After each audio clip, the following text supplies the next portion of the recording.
as well through your max HP and the Grok ability kit. So interesting choices for Evil as they go up against Aurora, but I think because of it being a little bit more standard than what we're used to, I'm leaning a little bit more towards Aurora here. Yeah, I have nothing against those who draft uniquely, and I've said it earlier, but I feel like it's a much more comfortable draft that we're seeing right now from Aurora to pull off. Man, Brigadier, you are a lot more forgiving than I am because I am critical of these weird drafts. And I want to see whether or not it's going to work because we're testing some limits here to show what the meta is all about. And I think right now, Aurora's draft is looking pretty decent. Right now, it's that tech charge, like Renmar mentioned. It's such an important spell, and if it can get at least more than 2 members, it's more than worth it.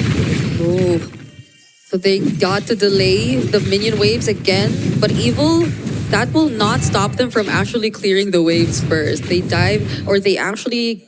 What? Yep, they're trying to just open up the map, right? Getting some early trades, forcing Sayla to flicker because he knows he doesn't have his dash and he sees TNZ coming by. This is exactly what they want to do. Aurora planned for the Little Wanderer. Yeah. Look at all that control and Prio, Pagu, and Rosa are getting. Powerful and Sailor are getting bullied in the center of the map right now. Oh, what? That's dangerous. What? Yeah. What? As much as they wanted to try, you know, but why? Oh, no. No, don't tell me. I mean, Rosa is already out of there. Revitalize is already through. What is happening? What? Stop it. pretty shaky duels. And Ziggy Boom now, even he wants a fart. Wait, no one's recalling it. No one's recalling. No, you can't. The wave is already here. Yeah. Nobody wants to back down. And now Sayla, does he lose any EXP? 0 EXP lost. Okay. Good composure that he was able to stick around and not lose any of the minion waves. That was wild, bro. That was really wild. Why did Powerful wanna try and go for the taunt in that particular way, right? Some HP back. Like, I don't know. I feel like he could have just like walked up, and if he happens to be like point blank range, then you do it, you know?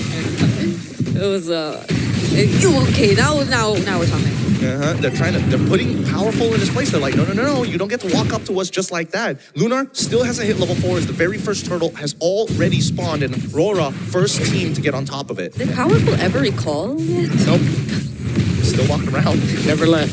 Oh, it didn't reset. Oh, interesting angle. Aether still holding on strong. Looking really good. Now in the lightning form immediately. Trying to get back out of the electrifying beats is gone. As Rosa's looking for an opportunity. Gear able to find one. Mighty swing into the auto. Lunar with the Ionic Edge able to find Gear. Now Sayla can't seem to run away from this tough position he is currently in. Too high are the cooldowns and Lunar gets a double. Might have been worth it earlier with that turtle steal and kill onto TNZ, but I think Aurora Gaming have actually balanced it out somehow. Wait, Whoa! Yo, I get the idea from Sigurboom, but I think he miscalculated how long that ult actually lasts, carry. It's always fun to see a carry and a Cloud duel it out real quick, although I am still on the fence about seeing them all the damn time. By the way, Realme 15 Pro 5G, our official gaming phone, you saw it there on the hand cam. As Evil and Aurora still trying to jockey for a better position to get a lead. If you think that Pagu here might be the thing for Evil, but Pagu will just easily walk away. Unironically, despite the weird movements we've seen on the map, it goes for both of these teams, right? They're trying to play a very standard game. They're looking for those weak points before they can snap the joints. Yeah, and it's not like we've seen any major plays just yet. It's as if there are attempts, but both teams are just quick to disengage whenever they feel like it's not going to be favorable enough for them. But down bottom, Ben senses that there might be rotation. Yeah, they know something is wrong here. Mid lane is missing. They only see Pagu so far without anything like a feathered airsoft or any signal to give against them. Tech charge. Pagu sets it up perfectly. What a instantaneous play. They made that look easy. Yeah, and that was such a quick decision from Aurora Gaming, because the moment that they felt that Ben was a lost cause or that they couldn't really go after him, they got even better targets in the mid lane. Yeah, Sayla cannot disrespect Grok like this. This is why Grok has been highly banned throughout the tournament. There's just so many things that Grok can do to mess with you. He doesn't always have to go for that mighty swing. He can just use a traditional attack. He can just use an empowered auto. So many ways to guarantee maximum crowd control. Corrosion Scythe now built up here for Ven. Boom, if I'm not mistaken, also just did rush the DHS. Second turtle of the game. The broken walls allowing Aether to get a more comfortable position against these members of Aurora, specifically that Grok. TNT's nearby, they could go for the full commit in just a bit. Oh, Broca's been watching out for here. Flicker in from the tech charge onto Pagu instantly with the blazing joint coming in from Sigmund. The feather airstrike is good as Ben is out of the fight. AOG to cut them off. As you can see, that gear gets into the fight and secures the turtle. Pagu might be the next to fall as a stolen tech charge finds the counter engage to cancel out Sigaboom's BMI. What a play. Goodness. As we thought that Aurora already had pretty decent control over the objective. Hold on. Does Lunar actually get to clear this? I think he will. He should be okay. I don't think they wanted to dive the Uranus just yet, but they're setting up for it. Luna, he does get his ult just in time. He can pop it at any moment. He's waiting for it. The engagement coming in, the lightning form coming in from here. He can deal with the damage, but Lunar just does not care. Pops the ult early as Aether, now looking for an opportunity. Electrifying Beats realizes Rosa's too healthy. Not enough damage. They back off for now. Hey, there's a radiant armor now on Pagu's Grok, which means that the damage of this Joy might just get stunted a little bit, and Evil might get surprised as to why the Grok isn't going to be falling down quickly. They really have to watch their positioning around that tech charge. Pagu has been on point, has been committing the flickers, maximizing the animation of it. Really nice movement coming in from Gear, locking him in place. AOG, but Pagu with the CC immune walks out scot-free. Great movements we're seeing from Aurora. Even though Evil were really decisive in trying to get that kill, they weren't able to get anything out of it. I'm liking the aggression that we're seeing from them. Even though Aurora Gaming are the ones leading in terms of kills, they're the ones who are actually constantly able to steal away the necessary objectives. They're the ones able to convert things so far, taking a turret off of Aurora and potentially might even go for another one here up top, unless Aurora actually are the ones to start things off. But they will play it safe. What a position that they were in. They could have easily just jumped on to Powerful, but they don't want the counter engage coming in from Evil just yet, right? As we see Ven now baited into a fight that he cannot win. Luckily, the spin light wheel is able to catch two. Buys time as Pagu is going to go right onto Ven. Even Lunar as well with the Ion Catch finds it with the help of Pagu. Good stuff coming in from Aurora. Great late entries by Pagu. Again, tech charge on point. Not the big team set, but at the end of the day, it's a kill onto the gold laner. Aether already started off the turtle earlier. Gear and Powerful are here. Can Aether get a kill? Oh, Rosa, wings by wings. Electrifying Beat's going to be popped a little late here on purpose. Waiting for the opportunity for a feathered airstrike as TNT is able to secure it. Oh, the engage coming in from here, almost good. Didn't catch two. Double flickers were committed though. As Aurora Gaming walk away, they at least get the turtle. Yep, first objective that goes over to Aurora Gaming, and I don't think they really wanted to look for a fight after that. Tianzi just resumed jungling and did not decide to join in the mid lane. So Aurora were just playing it or keeping it safe after getting what they needed, and maybe now's the time they could just join together, include Sigiboom in their rotations, and have enough damage to deal with Evil. I think that Evil, especially Powerful, now that he's got the Pauldron already purchased, he's gonna need a little bit of anti-heal. Everybody avoiding the anti-heal like it's a plague. No Dom Ices, no glowing wands as well. Things might start looking different once they have them locked in. I think he decided to rush the Chastise Pauldron, really thinking about the Claude. But the Dom Ice should be coming in just a bit for that God to Tacho, while the Valentina, that will be the second item it will build. I don't think they're going to be able to get the anti-heal in time. Good engagement coming in from Gear, but faster movements coming in from Lunar. Single sidestep was all he needed. As the waves are now getting pushed and pulled consistently, Aurora Gaming is taking advantage of the whole situation, right? They're probably waiting for the Trinity to come in for Sigiboom before actually trying to look for a fight, so that they're a bit more confident in terms of the damage output that they'll be able to provide, because I think he's lacking just one more before actually completing it. Oh, wait! Oh. Blazing Duet already coming out towards Aether's side. Electrifying Beast by side. Sigiboom flickers forward. With the help of Rosa, they secure it. That's Aether down. What a catch. Pretty interesting. I like the way that Sigiboom plays, but now Lunar has opened up the entire map, knowing that Gear is alone. Sigiboom gets free auto attacks, but he backs off. There's no reason to fight. 10 seconds until Lord. It looked like Aether was baited into that, not realizing the state of the map, and in the end, it would be him falling down. 1,500 gold lead here for Aurora Gaming, and this is just as Aurora as he could get with his performance. Great condition, all the conditions checked. Oh my goodness. How much damage is he doing to Ven? And now Ven popping the ult as well. Wants to take Lunar out, but doesn't have enough damage. Holy Crystal already purchased by Aether as they fight for position over this Lord. That looked like such a perfect time to use the tech charge, but no one from Aurora was ready to fight just yet. But now Evil are forced under their turrets.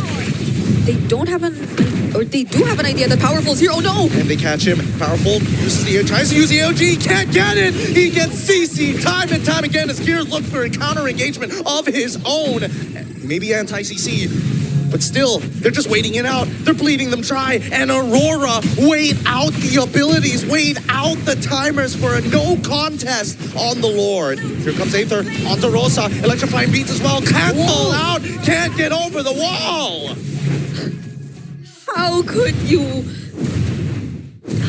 you dash freely in this kind of lineup? There's just so much that's stopping you. That's stopping Aether. And now they're trying to go for the invades and even a kill down bottom on Ven. Oh, Ven, he's playing it perfectly. Perfect movement. Jumps out Pagu. AOG forces out a flicker of his own as Gear was only able to engage on the front line. Wait, hold on. Powerful. Still catching TNC. Not bad, but for now, what a dangerous game. 3.9K turning into a 4K as mid-tier 1 cracks open. Yeah, this Grok has been a nuisance. It's so good. Oh, now you're talking about the Grok. Yep, and now the tech charge easily set for them. They clear the wave. Tier 2 already put down at 50% as the feathered airstrike just for the siege. This is Aurora Gaming. They really got some tracks under them. It's only been 11 minutes, but you could feel the struggle, the difference in the joy gameplay that we saw in game number, or the first series compared to now. It's a 0-3 for Aether. Oh, Powerful, does he get out of this? He might not be able to force use the Revitalize early on as the Holy Shielding down by the mid lane already cracks. This is why Grok is so good. Pagu, he clearly knows his Grok tech walls. Honestly, I think this is one of the best explanations as to why the win rates for Sora and Grok are like this. Like, Grok has had such a high win rate so far in M7, but Sora, I don't think he's able to snatch a win just yet. It's just all highlights that we're seeing from Sora so far. I think there's a bit of a relationship between Grok and as well as Sora, right? Every time you do see Sora inevitably get let through, Grok usually is one of that pairings that just happens to be left as well. The trades teams are willing to make here. And Aurora Gaming has been trading well around the map this entire game. 6,000 and climbing. Rosa! The feathered airstrike looking for that back line. Sayla losing 50% of his AG. AOG coming in from the help of Powerful. Electrifying beats on only the front line as TNT is about to go back into the fight with the Phantom Execution. Takes out Powerful. And the engagement from Gear is good, but Sigaboom is able to get out of the way. With the Trinity, he melts like butter. And now TNT gets to play the game for free. It's fortunate timing there for Evil. I know they decided to want to take the fight because they saw that the tech charge was already committed. But still, they could not get the right start to it. Oh no. The final push. They're looking for the opportunity as Aether trying to focus on these waves. Same goes for Sayla. That wall is going to push them back, and they manage to get the Crystal still relatively healthy, but the Lord, it's back up in 13. It's going to be one hell of a fight here. Yeah, and that's such a huge objective taken by Aurora Gaming before the Lord. That's the mid-base turret of Evil.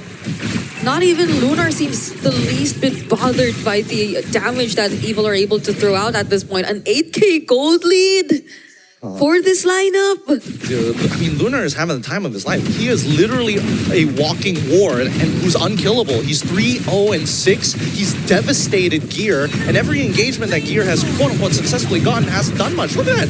He flickers out of the way and tech charge. Everything thrown at the wall to take Lunar down. The eclipse is here, and now the sun looks to shine. Feathered airstrike as well as the tech charge gets Pagu out of there. TNZ, plenty of damage. He's looking for a little bit more, but he has to wait for the waves. Gear for Lunar are both EXP laners, but do you really want to hand over more gold to Aurora Gaming at this point? They also get gold for getting killed there onto Lunar, so something is better than nothing, even though you have to give up something for that. I think it's one of those quotes that sound deep but actually don't mean anything.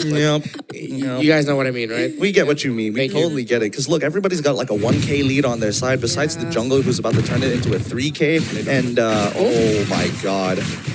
Aether, if he can just catch Rosa, there might be some hope. Here comes the electrifying beats. No problem, loses 50% and gets stunned and dies! What the flicker? Just like that! And up here, now switching into all attack mode, hoping that maybe he can find a trade back as the Lord gets soloed down by Ven single-handedly. 2 missing inhibitors and another attempt coming in from Aurora. Top's good, AOG even better, and Sayla might have just done it to save this game for Evil. Ven now taking the space forward, looking for as many attacks as possible. Ran out of the ult and must go back to defend the base.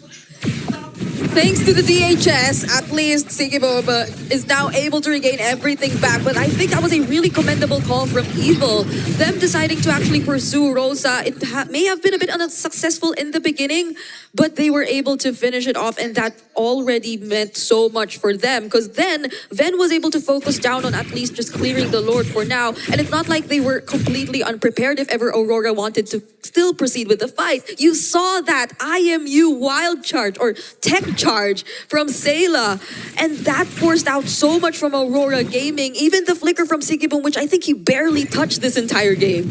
Yeah, Evil are definitely within earshot of being able to turn this around. Yes, you're looking at an 8,000 gold lead for Aurora Gaming, but it's within the thresholds of like 50,000. Evil is just about to cross 45, which means they definitely have enough in the tank to turn things around. Although executing that team fight is going to be harder for them. One of the biggest things they need to deal with, again, is that Farsa. They take that Farsa out, and that's just one step. You have to wait for Pagu's tech charge. You have to wait for Sigibum and have an answer ready for you. The good thing is there is already a blade armor on that Gatot Kacha, and there are items set for that Joy. We have felt the damage and seen it. Divine Glaive on this Valentina as well. It's going to be one of the main ways they come back into it. Now, even more so, an additional item for Ven, he gets the Malefic Gun. I think right now it's a pivotal point for Evil, right? Every little bit of gold is actually super valuable to get important items, situational items, like maybe even a Winter Crown. Ideally a Wind of Nature at some point just for Claude. If I'm looking at Ven's item build, I think he's very close to it. No, actually, he decides to go for the Malefic Gun alongside his Rose Gold Meteor. Interesting. He's more worried about Rosa. Yeah, and where is Rosa right now? Silent Assassin, look at him, so far away from the team. I love this kind of positioning coming in from Farsas. Yeah, I think I recall many plays of this with Sanji, just holding the orange bush or the orange buff. Okay, so it's Rosa going with TNC. Okay, they're hopping one after the other. Sigibum, okay, manages to get out there with the BMI. Nothing to be worried about, but look at the fattest tank of all time. Oh my goodness, stole a feathered airstrike, try to buy some time as Aether gets back out of there. Powerful, must fight, and now the Blazing Duet gets cancelled. Ven, he's done it, and now they're turning the fight around. Tech charge ain't good enough, and Sayla, he could fight, but he doesn't want to flicker. He sees Rosa, he doesn't want to do any more than this here. Must hold him as we see the base now getting attacked in the mid lane. It's a base lane. Evil, they gotta go back. Oh my god, Sigibum might have just done it for the team. BMI to switch places. Wow! And there you have it. A clutch base steal. Sigibum, well done. Hand in his pocket, one eye closed. Not a lot of tech. The Turkish Trigger Man gets the win for Aurora. Not like that. Unbelievable. Evil were already on that one team fight that could have potentially turned things around. Ven was doing it. You mentioned it. What a crushing blow. A crushing blow to Singaporean fans. They all know, all of them, they messed up.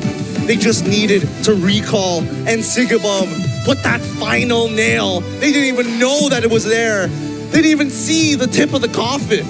Yeah, because even Pagu